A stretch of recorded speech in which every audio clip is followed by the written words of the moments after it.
Hello students, our today's topic is Heron's formula class 9 and today's question हमें एक statement दिया हुआ है और हमें जस्टिफाई करके बताना है कि ये स्टेटमेंट ट्रू है या false. If the side of a rhombus is 10 cm and one diagonal is 16 cm, the area of the rhombus is 96 cm square. कि अगर रोम्बस की एक साइड 10 सेंटीमीटर है और उसका एक डायगोनल 16 सेंटीमीटर है तो क्या उस रोम्बस का एरिया 96 सेंटीमीटर स्क्वायर होगा. हमें रोम्बस की एक साइड दी हुई है. रोम्बस की प्रॉपर्टीज अगर आपको पता हो तो रोम्बस की चारों साइड्स इक्वल होती है. इट मीन्स इसकी हर साइड का मेजरमेंट हो गया 10 सेंटीमीटर. रोम्बस के जो टू डायगोनल्स होते हैं वो एक दूसरे को बाइसेक्ट करते हैं.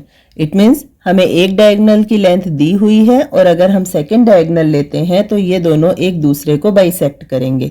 अगर ये एक दूसरे को O पॉइंट पर बाइसेक्ट करते हैं और हमारा रोम्बस है ABCD तो यहाँ AC की वैल्यू 16 सेंटीमीटर दी हुई है और क्योंकि दोनों डायगोनल बाइसेक्ट करते हैं इसलिए OA की वैल्यू हो जाएगी 8 सेंटीमीटर और जहां दोनों डायगोनल बाइसेक्ट करते हैं वहां 90 डिग्री का एंगल बनता है क्योंकि दोनों डायगोनल एक दूसरे के परपेंडिकुलर होते हैं.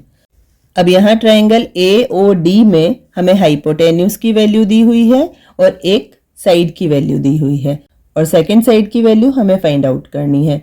तो हम यहाँ पाइथागोरस थ्योरम का यूज करेंगे. तो according to Pythagoras theorem OA square plus OD square equal होता है AD स्क्वायर के. दोनों साइड्स का जब हम स्क्वायर करके सम करते हैं तो वो हाइपोटेन्यूज के स्क्वायर के इक्वल होता है. OA का मेजरमेंट हमें दिया हुआ है 8, देयरफॉर 8 स्क्वायर प्लस OD का मेजरमेंट हमें फाइंड आउट करना है, एज इट इज रहने देंगे. AD की वैल्यू हमें दी हुई है 10 centimetre, therefore 10 square. OD square को left hand side as it is रहने देंगे. 10 स्क्वायर को सॉल्व करेंगे राइट हैंड साइड, ये हो गया 100. अब लेफ्ट हैंड साइड जो 8 स्क्वायर है इसकी वैल्यू हो गई 8 8 जा 64 और जब इस पॉजिटिव 64 की साइड चेंज करके हम राइट हैंड साइड लेकर आएंगे तो ये हो जाएगा negative 64. OD square equals to हो गया 36. हमें OD की वैल्यू फाइंड आउट करनी है, स्क्वायर की साइड चेंज कर देंगे, ये हो जाएगा √36 इक्वल्स टू 6 सेंटीमीटर. OD का मेजरमेंट हो गया 6 सेंटीमीटर. अब क्योंकि जो OD है ये हाफ है BD की इसलिए हम लिख सकते हैं OD इक्वल हाफ BD और जब हम यहाँ OD की वैल्यू पुट करेंगे 6 इक्वल्स टू हाफ BD.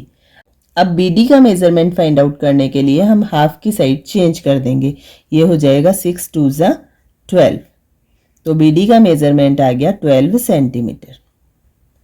अब हमारे पास रोम्बस की दोनों डायगोनल्स का मेजरमेंट है.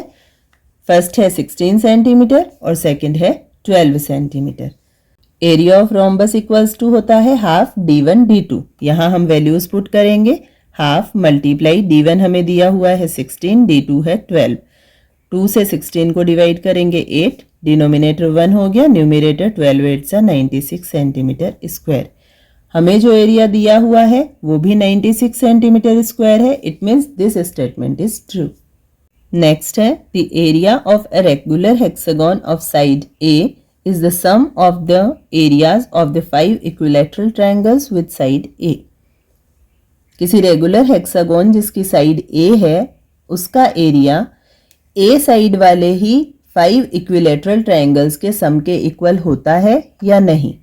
रेगुलर हेक्सागन जिसकी साइड A है उसका एरिया फाइंड आउट करने के लिए फॉर्मूला होता है कि A साइड वाले इक्विलेटरल ट्रायंगल का एरिया फाइंड आउट करेंगे और उसे 6 से मल्टीप्लाई कर देंगे तो रेगुलर हेक्सागन का एरिया फाइंड आउट हो जाएगा. लेकिन यहाँ हमें स्टेटमेंट में दिया है कि रेगुलर हेक्सागन का area sum of the areas of 5 equilateral triangles, जबकि यहाँ हमारे पास 6 इक्विलेटरल ट्रायंगल्स होने चाहिए. It means this statement is wrong.